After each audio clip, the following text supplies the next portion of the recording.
completata la curva di sinistra, ora la macchina entra nella retta opposta alle tribune, prende velocità, lo stacco, di slancio in avanti Osidda, Miami Bio è veloce, poi lungo la corda Nino Bell che ha scavalcato K-Spin, superato poi anche dal luminoso jet i 200 iniziali di Osidda, coperti in 14,5, Miami a ridosso.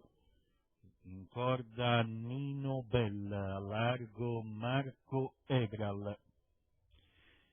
Miami che si sistema in seconda posizione alla corda, intanto il passaggio ai primi 400 metri in 30, concorrenti che si presentano ora di fronte alle tribune con Osidda al comando, Miami di rincalzo, Marco all'esterno, in corda Nino Bell, poi al largo anche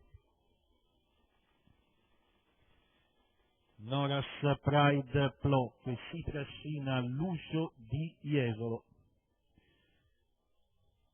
47 appena abbondante per i primi 600 metri, adesso Osidda approda al paletto degli 800 iniziali in 1,3,5, Miami che si rifà vivo al largo della battistrada, in corda c'è sempre Nino Bell. Osidda, Miami, terza per Marco Egral, poi Nino Bell al largo Noras Pride Plo, 20 per il primo chilometro, 20 scarso. Metà della retta opposta alle tribune, Osidda, Miami, di dentro Nino, terza ruota per Marco Egral, poi anche Luminoso, 400 alla conclusione con Osidda che ha una di vantaggio su Miami Bio che si adopera al suo esterno, c'è un 15,2 per la frazione da 600 a 400 conclusivi, Marco Egral prova ancora in terza ruota. E c'è ora l'ingresso della retta di arrivo con Osidda in vantaggio, poi Nino Bell che si libera dalla corda, centropista Marco Egral, più a largo chiude forte anche Nemite OP, gran finale di Nemite OP mentre sbaglia Nino Bell sul palo, Nemite, Osidda. E per il terzo posto, potrebbe avercela fatta Nucleare Horse, ma rivediamola. Vittoria all'estrema attesa per Nemite OP che coglie in crisi nel finale Osidda.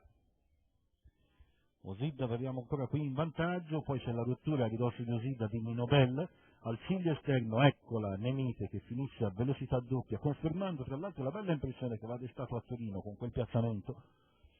Seconda è Osidda, poi terzo posto per Nucleare Horse, senza dubbio, Nucleare terzo, su Margot du Lac, che filtra lungo la corda a far sua la quarta moneta. Il totale 2,7, 19 frazioni la media al chilometro. Nemite OP, Gianluca Lami, Eric Bondo, i colori della scuderia Wave, quota